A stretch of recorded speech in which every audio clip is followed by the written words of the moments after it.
갈라디아서 3장입니다. 갈라디아서 3장.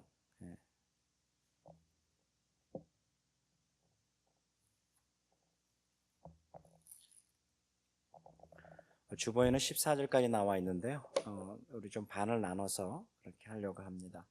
갈라디아서 3장 1절부터서 우리 7절까지 보려고 합니다. 갈라디아서 3장 1절에서 7절까지입니다. 어리석은 갈라디아 사람들이여, 예수 그리스도께서 십자가에 못 박히신 모습이 여러분의 눈앞에 선한데 누가 여러분을 홀리셨습니까? 나는 여러분에게 이 한 가지만을 알고 있습니다. 여러분은 율법을 행하는 행위로 성령을 받았습니까? 그렇지 않으면 믿음의 소식을 들어서 성령을 받았습니까? 여러분은 그렇게도 어리석습니까? 성령으로 시작하였다가 이제 와서는 육체로 끝마치려 합니까? 여러분이 그 많은 체험은 다 허사가 되었다는 말입니까? 참말로 허사였다는 말입니까? 하나님께서 여러분에게 성령을 주시고 여러분 가운데서 기적을 행하시는 것은 하나님의 율법을 행하기 때문입니까? 아니면 믿음의 소식을 듣기 때문입니까? 그렇지 않으면 여러분이 복음을 듣고 믿어서 그렇게 하신 것입니까?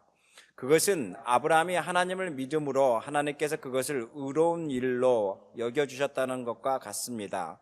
그러므로 여러분은 믿음에서 난 사람들이야말로 아브라함의 자손임을 여러분은 아십시오. 아멘.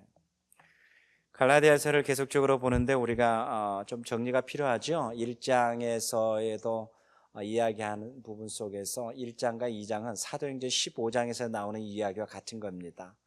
사도행전 15장에서도 예루살렘 교회에서도 문제가 있었던 부분들, 그 다음에 이 모든 부분들이 이제는 갈라디아 교회까지도 문제가 발생되는 부분들, 그것은 누구냐면 바리새파 유대인들 혹은 유대인들 가운데에서 예수 그리스도로 개종한 사람들, 예수 그리스도를 믿기로 하는 사람들 가운데에서 그들이 가지고 있던 신앙의 신조에 대해서, 신앙의 믿음에 대해서 1세기에는 굉장히 많이 혼돈이 있었겠지요. 오늘날처럼 뭐 책이 있는 것도 아니고 문서가 만들어진 것도 아닐 거고, 그 다음에 베드로가 설교할 때 오늘날처럼 뭐 필기 도구가 있어서 그것을 필기해서 같이 또 소그룹 모임하고 공부하는 모임도 아니었을 것이고, 모두가 그냥 귀로 듣고 흘리는 부분이었을 것이고, 어떤 부분에는 마음에 감동이 있어서 그래서 간직하는 일도 있었지만, 한 전체적인 문장의 센텐스의 흐름을 간직하는 것보다 어떤 말이 내 마음에 확 와닿았을 때 그것만 간직하는 경향들이 굉장히 많잖아. 이것을 우리는 체험주의 신앙이라 그러는데, 그러다 보니까 그것이 자기의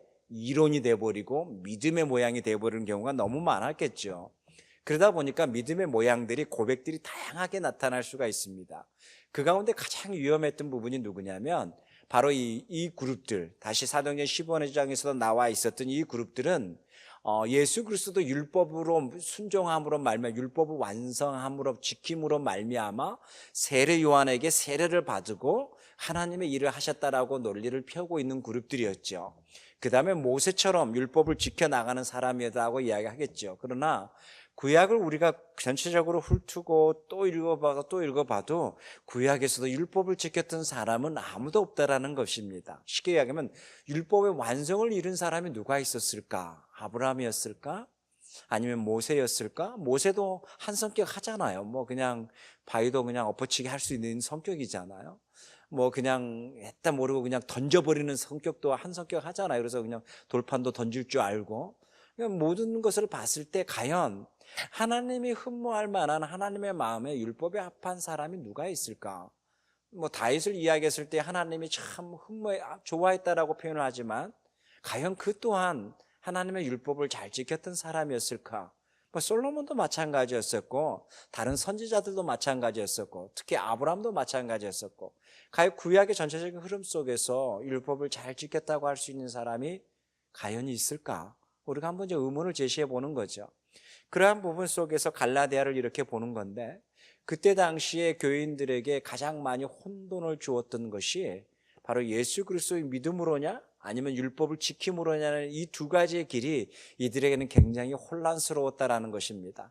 혼란스러울 수밖에 없었던 이유가 유대교에서는 율법이 그들에게는 절대적인 그들의 하나님의 말씀이었고 법이었었고 그들 스스로가 율법을 지키고 있고 그 다음에 또 율법을 지킴으로 말미암아 하나님의 자녀되는 특별한 백성이라는 의식이 있고 생각이 있고 그 다음에 교육이 있기 때문에 그들에게는 당연한 거라고 생각할 수가 있겠죠.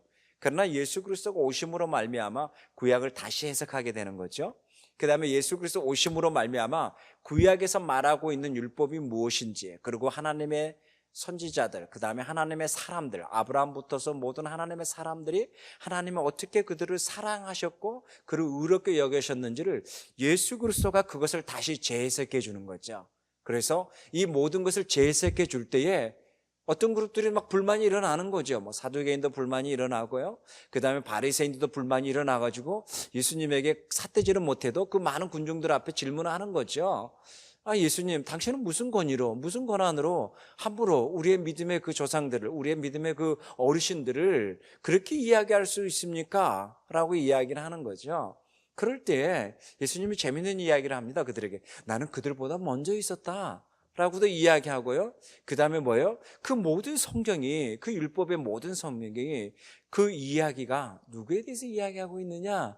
라고 나에 대해서 이야기하고 있지 않느냐라고 예수님이 그들에게 구약에 대한 보는 눈, 그들이 가지고 있었던 구약에 대한 렌즈, 그들이 가지고 있었던 구약에 대한 세계관, 그들이 가지고 있었던 구약에 대한 모습들을 가지고 유대인들이 가지고 있는 권위, 유대인들이 가지고 있는 상징적인 의미로서의 구약이 아니라 예수 그리스도가 가지고 있는 그 렌즈를 통해서 구약이 하나님의 나라와 하나님의 역사와 하나님의 은혜가 흐르고 있는 역사의 책이라는 것을 설명을 하고 있고, 그 흐름의 역사의 책 속에 중심이 누구냐? 예수 그리스도라는 것을 설명하고 있다는 것이죠. 그래서 시편 또한 예수 그리스도를 발견하는 수많은 시편의 저자들이 그 예수 그리스도를 찬양하고 하나님을 경외했던 모습들이 시편에 기록되어 있다라고도 이야기를 하고 있는 거죠. 자, 이러한 모습 속에서 바울이 갈라디아 교인들과 몇 년을 있었을까요? 우리가 한번 축축을 해볼 수가 있겠죠. 갈라디아의 지역에 있는 그 교회들을 다니면서 바울이 복음을 전했던 것이 하루 이틀의 세월이 아니었을 것입니다. 어쩌면 그들에게는 주란노처럼 몇 년을 기거하면서 그들에게 말씀을 전하는 것처럼 그들과 함께 먹고 마시면서 함께 있으면서 예수 그리스도의 복음에 대해서 전하는 것뿐만 아니라 그들이 예수 그리스도를 경험하고 난 다음에 그들의 삶의 터에서, 그리고 교회라는 공동체라고 하지만 뭐 큰 대형 교회가 아니라 몇 가정이 모여 있는 그런 모습이겠지만 그 공동체 모습에서 그들의 일터에서 경험했던 하나님의 은혜, 그들의 삶에서 경험했던 하나님의 은혜들을 아마 돌아와서는 다시 바울과 같이 교제 나누면서 오늘 이런 일이 있었습니다. 오늘 이런 일 가운데 내가 예수 그리스도의 복음을 전했습니다. 그런데 그 지체가 놀랍게도 그 복음을 받아들였습니다. 어떻게 이게 가능할까요? 저가 전했는데도 그들이 복음을 받아들이네요. 막 이런 놀라운 간증의 이야기들, 또 그들 가운데에서 하나님의 은혜의 성령이 그들 가운데 임하셔서 그들의 마음에 회심이 일어나고 뜨겁게 경험했던 이야기들, 강박했던 사람이 변해서 예수 그리스도를 믿게 됐던 그 수많은 이야기들, 그들 속에서 일어나기 시작을 하죠. 그런 가운데, 그 수많은 시간 가운데 바울과 함께 있으면서 하나님을 찬양하기도 하고 하나님 앞에 간증하기도 하고 하나님 없이는 살 수가 없군요, 예수 그리스도가 나의 주님이심을 고백했던 수많은 시간들이 아마 그들에게는 있었을 것입니다. 바울이 오늘 3장 1절에서 5절에서 그 이야기를 하고 있습니다. 여러분, 나와 함께 있던 시간이 헛된 시간이었습니까? 나와 함께 있으면서 우리가 같이 성령을 경험했고 하나님의 은혜를 경험했었고 함께 있으면서 예수 그리스도를 같이 찬양했던 시간들이 어떤 시간이었습니까? 그 시간들이 우리가 율법을 논했던 시간이었습니까? 하나님의 은혜의 시간이었습니까? 여러분, 그 시간들을 다 헛된 걸로 여기십니까? 라고 이야기하는 것이 오늘 3장 1절부터 5절입니다. 그래서 이렇게 이야기합니다. 2절에 보면 이렇게, 나는 여러분에게 한 가지만을 알고 싶습니다. 여러분의 율법을 행한 행위로 성령을 받았습니까? 그렇지 않으면 믿음의 소식을 들어서 성령을 받았습니까? 라고 이야기합니다. 같이 교제하면서 함께 공동체를 세워가면서 함께 그들 속에서, 일터 속에서 하나님의 은혜로 그들이 성령이 충만한 가운데 생활했을 때에 그들의 삶 속에 일어나는 수많은 일들이 여러분, 율법의 행위로 일어났습니까? 아니면 하나님 예수 그리스도를 믿음으로 말미암아 그 충만함으로 일어났습니까? 여러분, 지난날의 그 시간들 우리가 함께 했던 것들이 왜 이렇게 헛된 걸로 여러분은 생각하십니까? 라고 하면서 그 갈라디아에 있는 교회인들에게 바울이 호소하고 있는 거죠. 지난날의 시간을 헛되다고 생각하지 마십시오. 지난날에 우리가 성령을 같이 경험했었고 하나님의 은혜 속에 머물면서 하나님 앞에 서로 간증을 나눴던 그 시간들, 하나님이 이렇게 하셨습니다라고 이야기했던 부분을 절대 헛된 걸로 여기지 마십시오. 그것은 여러분이 율법을 잘 지켰기 때문에 하나님이 주시는 은혜의 시간이 아니라 여러분이 예수 그리스도를 믿었기 때문에, 변방에 살고 있는 이방인이지만 예수 그리스도를 믿었기 때문에 하나님이 부어주시는 성령이었었고 하나님의 은혜의 시간이었습니다. 여러분은 이 은혜의 시간을 왜 그렇게 율법의 시간으로만 바꾸려고 하십니까? 라고 이야기하는 게 1절부터 5절의 이야기입니다. 여러분, 이 이야기는 오늘날 우리의 신앙생활에도 동일하게 경험할 수 있는 이야기 아닙니까? 우리가 신앙생활을 하다 보면은 어느 순간에 우리가 예수 그리스도를 깊이 만났던 경험이 있습니다. 그리고 어느 순간에 정말 어떤 일이 있을 때에 하나님 앞에 간절히 기도함으로 나갔던 일도 있습니다. 하나님 앞에 간절히 기도함으로 말미암아 어떤 일이 내 마음속에 평강이 넘치고 평화가 넘치고 하나님이 인도해 주셨다라는 확신 속에 살아갔던 그런 경험들도 있었을 것입니다. 그러한 경험들 가운데 우리가 신앙생활을 해왔지만 어느 순간에 우리에게는 어떤 사건으로 말미암아, 어떤 일로 말미암아, 또 어떤 걸로 설명할 수 없는 것으로 말미암아 그것이 그냥 아무 의미 없고 가치 없는 것으로 여겨질 때도 있을 것입니다. 그러나 동일하게 갈라디아 교회에 있는 것처럼, 바울이 호소한 것처럼 성경은 우리에게도 이 말씀을 하시는 것입니다. 하나님의 성령이 우리에게 충만히 임재하셔서 하나님의 은혜의 시간 속에 살게 하시고, 단순히 은혜의 시간에 사는 것이 아니라 하나님을 경험할 수 있는 우리들의 삶의 간증의 스토리는 하나님이 예수 그리스도를 믿음으로 말미암아 얻어서 주는 하나님의 자녀됨의 확증의 표시라는 것입니다. 여러분, 자녀됨의 가장 큰 확증은 뭐겠습니까? 하나님의 자녀됨의 큰 확증은 내 안에 그 하나님 아버지께서 부어주시는 은혜가 있다라는 것입니다. 이것이 뭐예요? 축복이라는 거예요. 자녀의 축복은 부모의 그늘 아래 살고 있다는 게 얼마나 큰 축복인지 모릅니다. 제가 고아원 사역을 했습니다. 고아원에 가서 내가 2년을 헌신해야 되겠다라고 해서 내가 어디에 내 삶의 한 부분을 하나님 앞에 헌신할까라고 하면서 많은 고민을 하다가 공단 사역을 해야 되겠다, 공단 사역을 1년을 했습니다. 그 다음에 이제 어떻게 하나님 앞에 더 구체적으로 가난한 자와 어려운 자들을 위해서 헌신을 할까 하다가 고아원 사역을 헌신하게 됐습니다. 고아원 사역을 헌신하면서 내가 알지 못했던 것들을 많이 알게 됐습니다. 그 가운데 아이들이 밤에 자면서 오줌을 싸는 일들이 굉장히 많이 나타납니다. 그걸 보면 이제 그날 아침에 애들이 혼나는 일밖에 없는 거죠. 뭐냐면 그렇게 했기 때문에 혼나는 거죠. 근데 아이들이 그렇게 하는 아이들이 굉장히 많습니다. 근데 어린아이만 그러는 게 아니라 아이가 컸는데도 그런 일들이 벌어지는 거죠. 그러면서 참 많이 고민을 했었죠. 왜 아이들이 그러고 난 다음에 늘 혼나고 있는 모습을 보면서 참 안타까웠습니다. 그러다가 어느 상담 심리학을 하고 있는 사람에게 그것을 한번 질문을 던져봤죠. 참 언제 한번 우리 그 원에 오셔서 아이들의 이러한 부분들을 조금 상담해 줬으면 어떻습니까? 그리고 또 아이들이 이러한 부분으로 많이 혼나고 어떨 때는 호되게 맞는 모습을 보면서 참 어떻게 할 수도 없는 거죠. 근데 그래서 제가 이제 그 사람들을 보모라고 하죠. 깃방망이로 쥐어박을 수도 없는 거고, 참 그러한 현실의 모습을 보면서 어떻게 할까라고 하다가 상담받더니 그분이 그런 이야기를 해주는 거예요.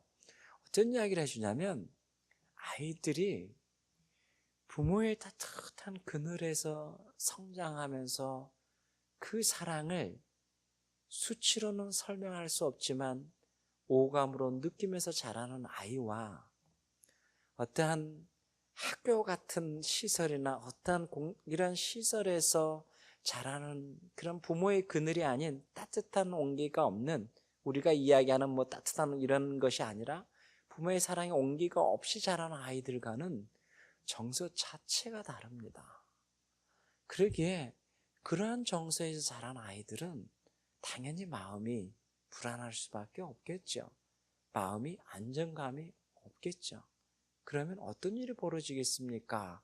라면서 하나, 둘, 세 가지를 열거를 합니다. 그 중에 하나가 그렇게 자다가 소변을 자주 많이 보고 그런 일들이 많이 벌어진다. 아이들에게 불안한 현상이 나타난다. 라는 이야기를 한 거죠.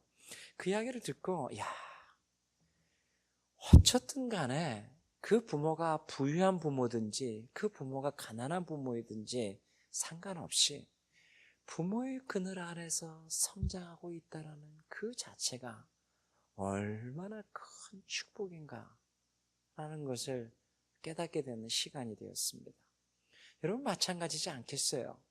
하나님 아버지라는 그늘 아래서 그 우리가 하나님 아버지의 자녀됨이라는 그 신분 아래서 우리가 살고 있다는 이 자체가 여러분 하나님의 큰 은혜가 아니겠습니까? 바울이 지금 그 이야기를 하는 거예요. 우리가 같이 누렸던 하나님의 은혜의 시간들, 하나님 아버지가 나의 아버지라고 고백했었던 그 고백의 시간들, 그 하나님의 따스한 사랑이 나의 모든 삶에서 날마다 간증되어지고 이야기되었던 그 시간들, 이 시간들이 왜 이렇게 어리석게, 왜 이렇게 모든 것을 헛되게 여기십니까? 라고 이야기합니다. 그래서 3장 1절에 보면 바울이 아주 3장에서 무서운 말을 많이 써요. 뭐 율법의 저주라는 말도 쓰고, 근데 3장 1절에 보면 바울이 뭐라 그래요? 갈라디아 교인들에게 이렇게 바보 멍텅이들이 어디 있습니까? 라고 이야기하는 게 어리석인 갈라디아 사람들아, 이렇게 이야기하는 거예요. 이렇게 우리가 함께 있었던 그 시간을 아무 의미 없고 가치 없게 여겨버리는 이렇게 어리석은 갈라디아 사람들아, 나하고 몇 년을 같이 있으면서 하나님을 수없이 경험했던 너희들이 고작 며칠 동안에 그 사람이 이야기하는 율법 중심의 이야기를 듣고 거기에 현혹돼서 넘어가고 있는 이런 어리석은 사람들아 라고 이야기하는 거죠. 그러면서 이렇게 이야기합니다. 3절에 여러분은 그렇게도 어리석습니까? 동일하게 이야기하죠. 1절에서도 어리석은 사람들아, 그러면서 이렇게 이야기하죠. 3장에서 여러분은 그렇게도 어리석습니까? 성령이 충만한 은혜로 정말로 성령이 우리 안에 임재하셔서 예수 그리스도를 고백해서 그 간증으로 살아왔던 우리들의 삶의 시작이 이제는 율법으로 마치려고 하십니까?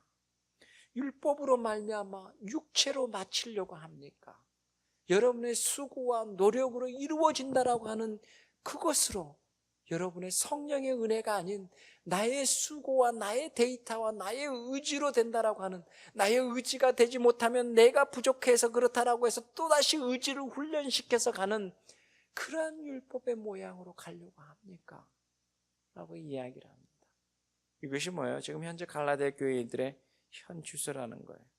그러면서 4절에는 그렇게 해야죠. 여러분의 그 많은 체험들, 여러분이 기도하고 하나님 앞에 응답받고 경험했던 그 수많은 체험들, 여러분 그 체험들은 그러면 무엇입니까?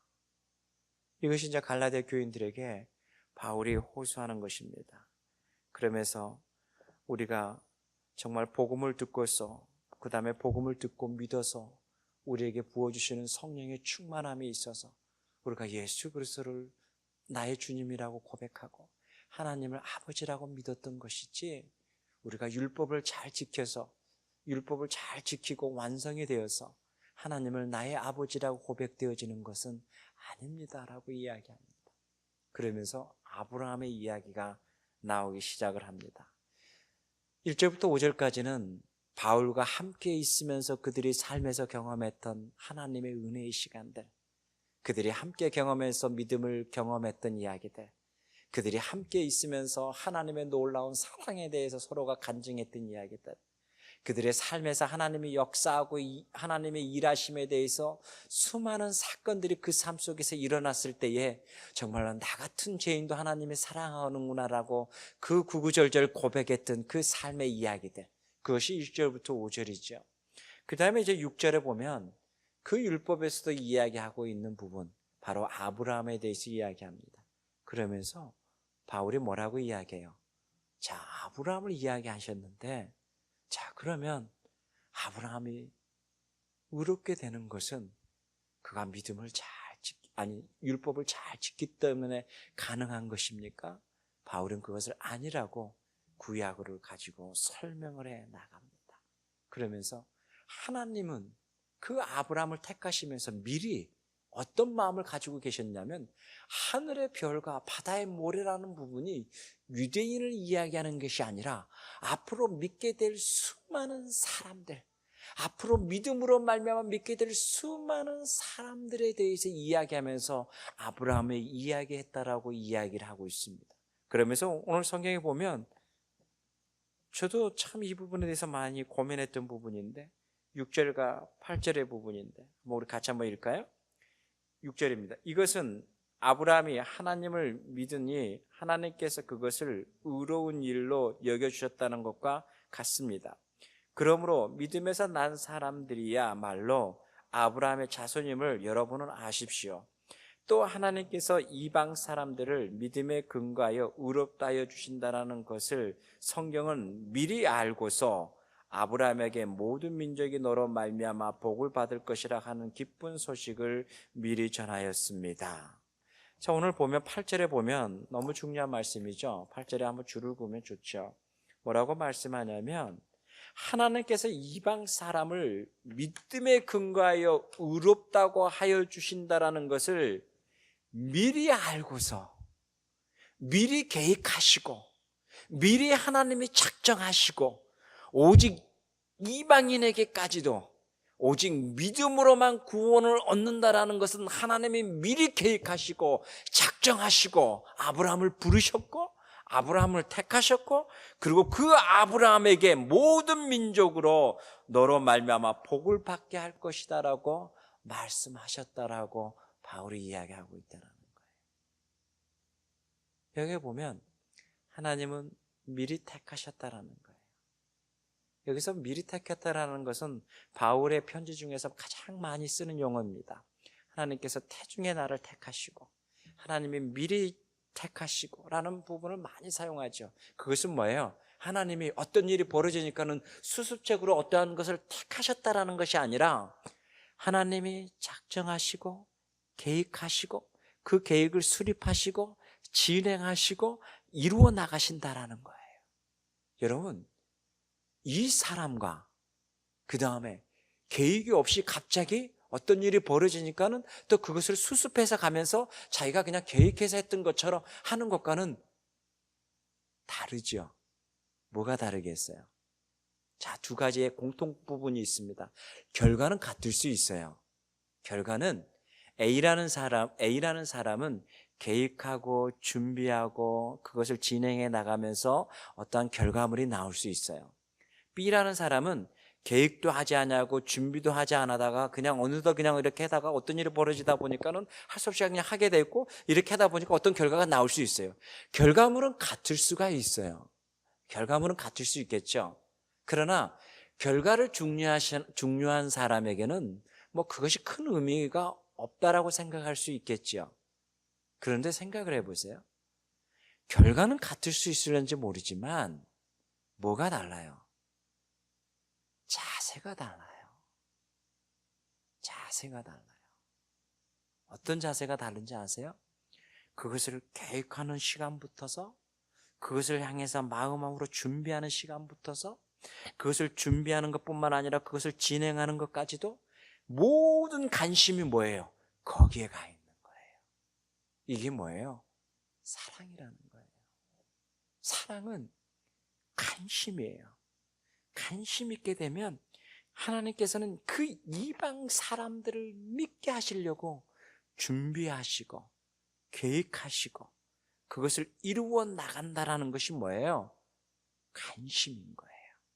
끊임없이 보는 거고, 진행 과정도 보시면서 혹시나 벗어나지 않게 하기 위해서 끊임없이 준비하시고 진행해 가시는 과정이 있다라는 거예요. 그것이 뭐예요? 하나님의 계획하심이라는 거예요. 이것이 뭐예요? 사랑이라는 거예요. 여러분, 이런 사랑 받고 싶지 않으세요? 그냥 얼떨결에 됐으니까 그냥 주는 선물이나 그냥 누가 주는 거 그냥 집에 굴러다니는 거 포장만 잘 예쁘게 해, 빨리 얼른 가지고 가자 그래가지고 그 주는 선물 받는 사람은 아무 생각 없겠죠, 모르겠죠, 그죠? 그러나 어떤 사람은 한 사람에 대해서 선물을 주기 위해서 무엇이 필요한가, 그 사람에게 어떤 것이 필요할 것인가, 그 사람에게 아마 이걸 주면 좋을 거다고 해서 그것을 찾아보고 설치하고 그 다음에 그곳에 가서 구입하고 포장하는 이것과 어떻게 같을 수가 있겠냔 말이에요. 여러분, 이것이 보이는 것과 보이지 아니하는 것의 차이라는 거예요. 단지 선물을 받았을 때는 보이는 그 물건만 보이겠지만 보이지 아니하는 그것을 찾고 준비하고 수고함에 있는 사람과 그렇지 아니하고 그냥 이래 가지고 그냥 이렇게 하는 것과는 보이는 것과 보이지 않는 것의 차이가 있겠죠. 동일하다라는 거예요. 부모의 그늘 아래 살고 있다라는 것은 이런 보이지 아니하는 거예요. 근데 그 보이지 아니하는 것이 오감을 따뜻하게 한다라는 거예요. 불안하지 않다라는 거예요. 단지 가난한 부모이기 때문에 어떤 부분에 문제가 발생할 수는 있겠지만 정서적인 부분에 부모의 그늘이 없이 살아가는 아이들과는 비교되지 아니한다라는 거예요. 동일한 거겠죠. 하나님이 미리 계획하시고 작정하시고 진행하시는 하나님 아버지의 그 사랑, 이 사랑은 아브라함이라는 대표성을 가지고 샘플을 이야기하고 있지만 하나님은 오늘 우리에게 이렇게 이야기하는 거죠. 8절에 보면 하나님께서 이방 사람을, 나의 이름을 적으면 되겠죠. 하나님께서 정득균을 믿음에 근거하여 의롭다고 하여 주시려고. 이게 누구예요? 하나님이 여러분 각자를 믿음에 근거하여 의롭다고 하여 주시기 위하여 성경은 미리 그것을 알고서 나의 믿음의 선배인 아브라함을 택하셔서 그렇게 복 주시겠다라고 말씀했더라고요. 어머, 세상에 하나님이 오늘 현대 이 시간에 살고 있는 누구누구를 미리 아시고 그를 믿음으로 구원하기 위해서 하나님이 이렇게 준비하시고 계획하셨구나. 지금 바울이 지금 아브라함의 이야기를 꺼내면서 이 이야기를 하는 거예요. 이 어리석은 갈라디아 사람들아, 하나님은 이렇게 미리 준비하셔서 너희들을 구원하기 위해서 아브라함에게 이렇게 복을 주신 건데, 너희들을 구원하기 위해서 아브라함에게 이렇게 하나님께서 모든 민족이 너로 말미암아 구원을 얻으리라. 너가 뭐예요? 너가 율법을 지킴으로가 아니라 너가 하나님을 믿으니 그 믿음으로 말미암아 얻어지는 구원이라는 것을 이루기 위해서, 지금 너희들의 구원을 이루기 위해서 하나님께서 아브라함을 택하시고 이렇게 하셨는데 어떻게 너희들이 이렇게 어리석게라고 계속적으로 표현하고 있다는 거죠. 사랑하는 성도 여러분, 우리의 믿음은 어떻습니까? 우리의 신앙은 어떤가요? 우리의 신앙의 모습들을 뒤돌아보면서 동일한 우리에게도 적용해 볼 수 있는 말씀이기도 하겠죠. 하나님께서는 나를 구원하기 위해서, 나를 의롭다고 하시기 위해서 성경에서 미리 준비하시고 예정하시고 작정하셔서 창세기 12장의 역사의 무대 속에서 아브라함을 갈대아 우르에서 부르셔서 그 부르심에 아브라함이 믿음으로 말미암아 그 믿음으로 구원을 이루시고, 바로 오늘 이 시간에 살고 있는 우리 모두에게도 예수 그리스도를 믿음으로 말미암아 구원을 이룬 것 같은 이런 복을 주시기로 작정하셨다라는 것입니다. 이게 뭐예요? 성경은 미리 아시고, 하나님은 미리 아시고 작정하시고 진행하셨다는 거죠.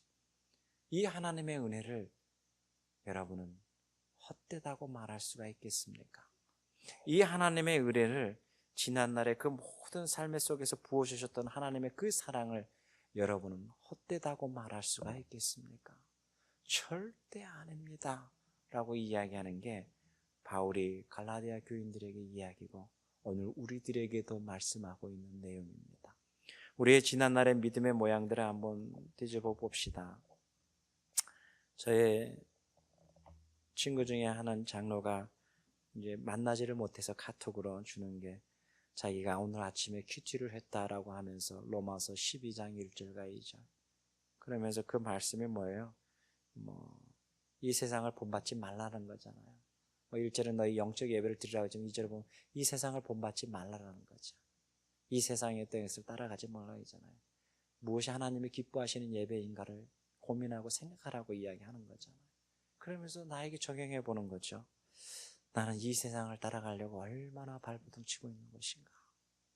나는 이 세상에서 얼마나 같이 이렇게 줄 맞춰서 가려고 얼마나 발버둥 치고 있는 것인가? 이 세상의 것을 따라가지 아니하고 하나님이 기뻐하신 것이 무엇인가를 나는 고민하고 가고 있는 것인가? 아니면 하나님이 기뻐하는 것보다도 조금 더 우리도 기쁠 수 있는 거라고 하면서 찾아가려고 하는 내 모습들이 있지는 않은가 하는 것들을 많이 고민하게 됐다는 거죠. 우리가 다 아는 말씀이겠지만 동일한 거겠죠. 우리의 삶의 자리에서도 마찬가지라는 거예요. 성령은 우리에게 날마다 충만히 임재하기를 원합니다. 그래서 우리의 삶의 자리가 예수 그리스도를 날마다 고백하기를 원합니다. 성령은 날마다 우리 안에 충만히 임하셔서 예수 그리스도 없이는 살아갈 수 없음을 날마다 고백하게 됩니다. 그가 나의 주님이심이라는 그 고백 앞에 감사함으로 살아가게 됩니다. 그 감사함으로 살아가는 백성들이 하는 일은 날마다 여호와를 찬양하고 경외하는 것입니다. 그래서 우리의 입술에서, 우리의 모든 삶의 터에서 감사함이 우리의 삶에서 있어야 된다는 것입니다. 자, 그러면 어떻게 우리의 삶의 터에서 이렇게 믿음으로 감사함으로 가야 되겠습니까? 그것은 우리가 이제 고민해 봐야 되는 거죠. 우리 집사님들이 연구소에서 일을 할 때에 갑자기 연구하다가 갑자기 1시간 일하고 10분은 여호와를 찬양해야지, 찬송을 해서 찬양하고, 또 점심시간에는 성경을 봐야지 그러면서 성경을 보고, 또 실험 시간에 또 그래도 주님을 또 일해야지 막 그러면서 막 말씀을 보고 기도하고, 이것이 주님을 찬양하는 것입니까? 이제는 그렇게 가르친 것 같아요. 근데 절대 아니라는 겁니다. 저희 친구가 서서점을 하고 있는 친구가 이제 그런 이야기를 했는데, 참 왜 목사님들이 그걸 안 가르치는지 모르겠다는 거죠. 뭐가 문제니? 그랬더니 회사에 다니면서, 어느 이제 회계 집사님 회사에 다니면서 재정을 보고해야 되니까는 교회가 크니까 막 이렇게 회사에서 막 프린터물을 뽑아가고 막 그 다음에 막 회사에서 일 안 하고 막 회계 관리를 막 거기서 막 다 하고 주님의 일을 한다라고 할 때 참 다들 아주 잘했다고 막 이렇게 가고 있다는 거죠. 여러분, 주님의 일은요, 주님의 일은 나의 일터에서, 내 일터에 있는 나의 모든 일들을 가장 정직하게 하는 게 주님의 일인 거예요. 주님의 일이 그 일터에서 갑자기 성경 꺼내가지고 성경 읽는 게 주님의 일 아닌 거예요. 아주 이런 못된, 우리의 잘못된 개념들이 있잖아요. 식당에서 밥을 먹는데 가격이 너무 비싸요. 근데 음식이 맛이 없어요. 참 비싼데 가게에 이렇게 큰 액자가 붙어 있죠. 성경 구절이. 그리고 밑에 큰 교회 이름이 있죠. 저거라도 좀 띄었으면 하는 마음은 있죠. 근데 이제 친구가 이제 아무래도 목사라고 또 이렇게 소개를 하니까 자랑을 하는 거죠. 우리는 정말 신앙으로 운영하고 있고, 우리는 이렇게 항상 시작하기 전에 같이 기도하고 말씀 큐티하고 있고, 그 다음에 또 이렇게 하고 있습니다라고 하는 거예요.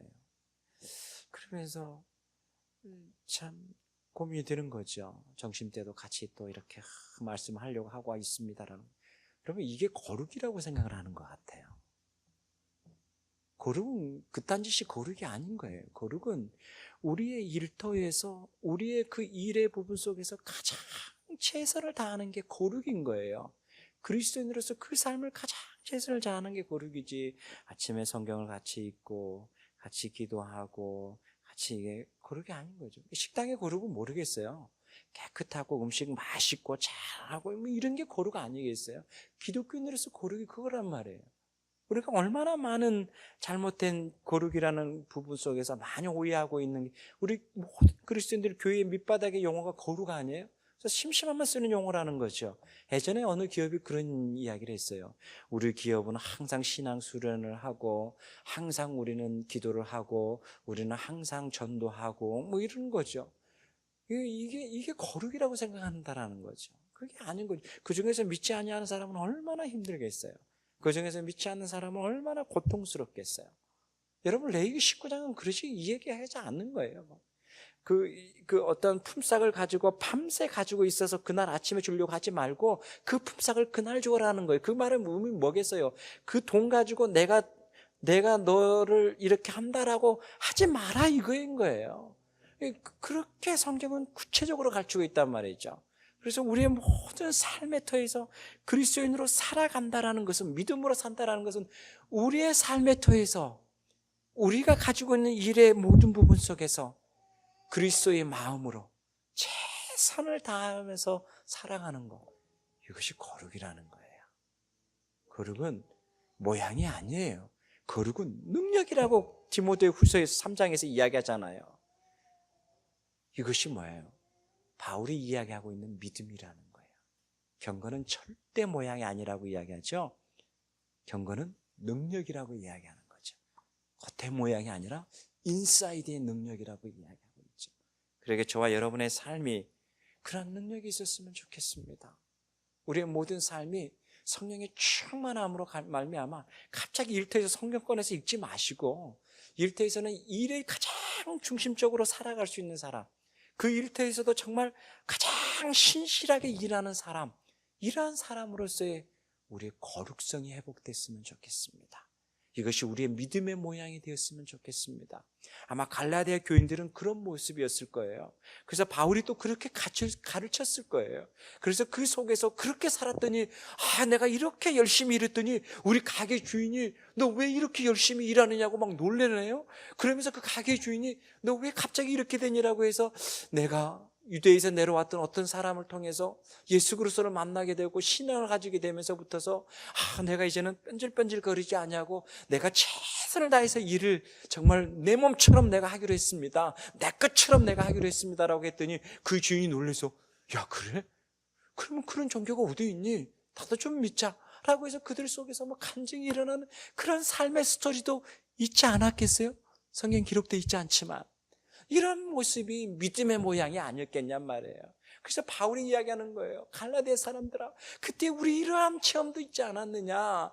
그때 우리 이러한 놀라운 일도 있지 않았느냐? 그때 이렇게 하나님이 역사하는 일들이 있지 않았느냐? 그때 성령이 하시지 않았느냐라는 거예요. 이것이 뭐예요? 성령이 하시는 일인 거예요. 육체가 하는 일은요, 어떻게 하면 뺀질뺀질거릴까? 어떻게 하면 내가 쉬운 길을 갈까? 이거 뭐예요? 육체의 일이고요. 성령의 일은 주님의 일처럼 하게 하시는 것이 성령의 일이라는 거예요. 그래서 바울이 이야기하는 거예요. 막 성령이 맺다니까 갑자기 막 방언을 하고 막 신비로, 이런 이야기가 아닌 거예요. 일터에서, 그들의 시장 마켓에서 내 일처럼, 이 아니라 주님이 나를 사랑한 것처럼 내가 열심히 그들을 섬기면서 그 했던 모습들, 그 성령의 충만한 역사들이 우리들 삶에서 있지 않았느냐라는 거예요. 저와 여러분도 이러한 삶의 모습이 있었으면 좋겠습니다. 그래서 우리가 날마다 주님 앞에 감사의 고백, 하나님의 은혜가 차고 넘치는 삶의 고백들이 있었으면 좋겠습니다. 그리고 우리의 간증들이 그렇게 열심히 살고 있습니다, 하나님이 함께 하셨습니다, 이렇게 열심히 할 수 있도록, 내가 정말 주님을 섬기듯이 할 수 있도록 하나님이 나에게 이렇게 은혜 주셨습니다 라고 하는 우리들의 삶의 이야기, 이런 삶의 간증들이 우리 삶에서 차고 넘쳤으면 합니다. 기도하겠습니다. 하나님 아버지, 감사합니다. 우리에게 은혜 주십시오. 날마다 우리가 예수 그리스도를 믿고 따르고 있는 우리들의 삶의 이야기가 우리 삶에서 강물처럼 흐르게 하여 주십시오. 우리의 믿음의 모양들이 겉모습이 아니라 능력으로 나타나게 하여 주십시오. 그래서 날마다 예수 그리스도를 믿음이 우리 삶에서 더 깊이 뿌리 내릴 수 있고 더 넓혀갈 수 있도록 하나님의 은혜 부어주시기를 원합니다. 감사합니다. 예수님의 이름으로 기도하옵나이다. 아멘.